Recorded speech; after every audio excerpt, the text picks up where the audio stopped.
હાલ ગણપતિ મહોત્સવ ચાલી રહ્યો છે ત્યારે સમગ્ર દેશમાં ગણપતિ મહોત્સવની ઉજવણી કરવામાં આવી રહી છે ત્યારે સુરતમાં પણ ઠેર ઠેર ગણપતિ મહોત્સવની ઉજવણી કરવામાં આવી રહી છે। સુરતમાં શેરી મોહલ્લામાં ગણપતિના તહેવારની અનોખી રીતે ઉજવણી કરવામાં આવે છે જ્યાં 10 દિવસ અલગ અલગ કાર્યક્રમો કરવામાં આવતા હોય છે ત્યારે સુરતના ભાચીના વિસ્તારમાં આવેલ યોગેશ્વર એપાર્ટમેન્ટમાં પણ ગણપતિ મહોત્સવની કંઈક અનોખી રીતે ઉજવણી કરવામાં આવી હતી જ્યાં નાના બાળકો અલગ અલગ વેશભૂષા પહેરીને ગણપતિ પંડાલમાં આવ્યા હતા અને નાના બાળકોએ અલગ અલગ વેશભૂષામાં ગરબે ઝૂમ્યા હતા।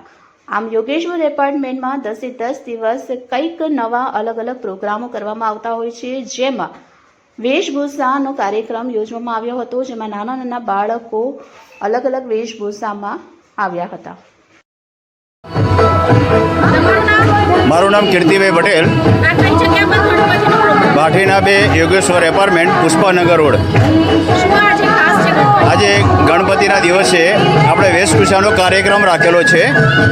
એમાં વેશભૂષાની ભાગની અંદર દરેક લેડીઝ કબીર, ડૉક્ટર, જોકર અને ચણા ચોર ગરમવાળા અને બધા અલગ અલગ રૂપમાં વેશભૂષામાં ભાગ લીધેલો છે અને એક માહોલ ગણપતિની અંદર દરેક સભ્યો મળી અને એક સાથે આ ગરબાનું આયોજન આપણે કરેલું છે।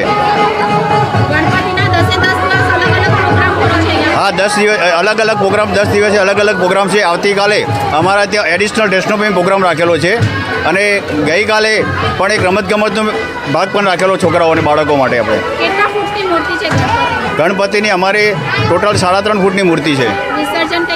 વિસર્જન અમારે ઉમરા આવેલું છે, તો છેલ્લા દિવસે અમે ઉમરા વિસર્જન માટે જવાના છીએ।